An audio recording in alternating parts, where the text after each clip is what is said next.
Hello, good morning সবাইকে। তোমরা কেমন আছো? আশা করি ভালো আছো। আর আমি কিন্তু খুব ভালো আছি। তো আজকে অনেক সকাল সকাল ঘুম থেকে উঠে পড়েছি। প্রায় 6টা সাড়ে 6টার সময় ঘুম থেকে উঠেছি। উঠে একটু সংসারে কিছু কাজ টাজ করেছি, খুঁটিনাটি কাজ করেছি। তো কাজ করে তারপর স্নান করে নিয়েছি, নিয়ে ঠাকুরের পুজোটা দিয়ে দিয়েছি। তো আমাদের 3বারই পুজো হয়, তো একবার দিয়েছি আমি। আর তারপর রান্নাবান্না সব হয়ে গিয়েছে আমাদের। অনেক তাড়াতাড়ি রান্না হয়ে যায় এখন করে, 7:30টার মধ্যে রান্না হয়ে যায়। তো রান্না হয়ে গিয়েছে, আমার ননদ খেয়ে নিয়েছে, খেয়ে স্কুলে চলে যাবে, একটু পরে বেরিয়ে যাবে 8টার সময়। তো আমার বড় বাড়িতে নেই, বড় চলে গিয়েছে স্কুলে। আর আমার শ্বশুর শাশুড়ি, আমার ছেলে, আমি আর আমার দিদি শাশুড়ি আছি। তো আমার ছেলে এখন ঘুমাচ্ছে। তো কাল না অনেক রাতে ঘুমিয়েছি।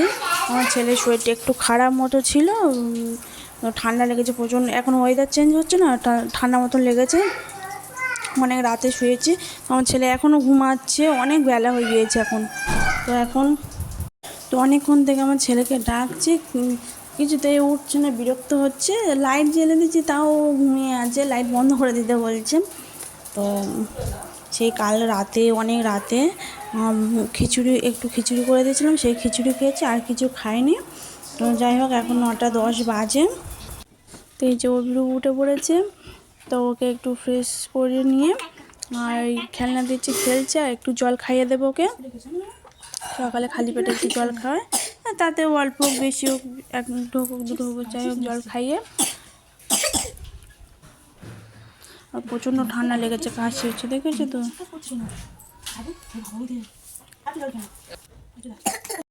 তো আমার ছেলের জন্য এখন খাবার তৈরি করব। খাবার তৈরি বলতে একটু জল গরম করব। তো যে জল গরম তৈরি হয়ে গিয়েছে। আর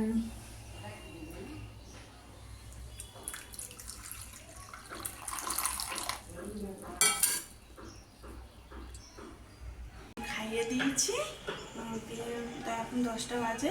তো আমি এখন ভাত খেয়ে নেবো। তো আমাদের কী রান্না হচ্ছে, বাঁধাকপি, আলু আর ইলিশ মাছের মাথা দিয়ে চচ্চড়ি হয়েছে। আর এটা ওই বেগুন, আলু, কচু আর ইলিশ মাছের দিয়ে তরকারি হয়েছে। ভাত খেয়ে নেবো। আর আমার ছেলেকে নিয়ে আমার ভাই ওর দাদুর কাছে দিতে গিয়েছে। তো এখন বাড়িতে কেউ নেই, আমার শাশুড়িও বেরিয়েছে, ননদও নেই, আমার বড়ও নেই। তো আমি আর আমার দিদি শাশুড়ি আছি।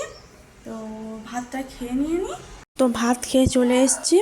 আর আমার ছেলে কাঁদছিল ওর মামার কাছে যাবে বলে, তো ওর মামার নিয়েও দাদুর কাছে দিতে গিয়েছে।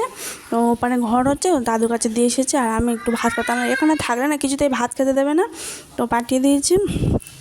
আর আমার ভাই এসেছিলো একটা কারণে, আমার মারা বিয়ে বাড়িতে গেছিলো, তো ওখান থেকে পিসির বাড়িতে। তো পিসির বাড়ি ওখানে আমার পিসির নাতি ছোটো, সরষের তেল মাখায়। তো ঘানি থেকে ভালো তেল, তো পিসি বললো নেওয়ার জন্য, তো সেই তেলটা নিয়েছি। তো সেটা দিতে এসেছে আমার ভাই। তো আমার ছেলেকে তেমন তেল মাখানো হয় না, তো খুব কম মাখানো হয়, শীত কটা দিন মাখানো হয়। এই যে তেলটা বলছে তো খুব ভালো, তো একবার মাখিয়ে দেখি কেমন হয়। এই যে তেলটা,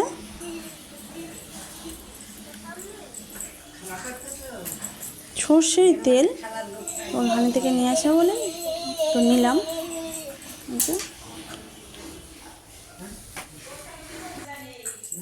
তো আমার বর স্কুল থেকে চলে এসছে, এসে ভাত খেয়ে একটু শুয়ে আছে।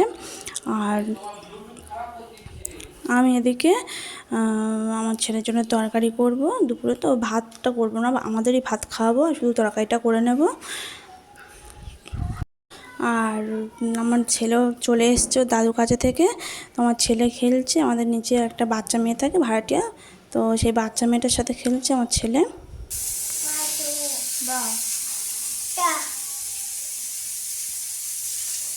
মাছ ভাজা বসিয়ে দিয়েছি। আর এদিকে পটল আলু দিয়ে তরকারি, ডাঁটা দিয়ে ঝোল হবে। তরকারি বসিয়ে দিয়েছি। এদিকে আমার ছেলে স্নান করিয়ে খাইয়ে দেবো। তো তোমরা কী কী ধরনের ব্লগ দেখতে চাও কমেন্টস করে জানিও। তো আজকের মতন টাটা, সবাই ভালো থেকো, সুস্থ থেকো, দেখা হবে।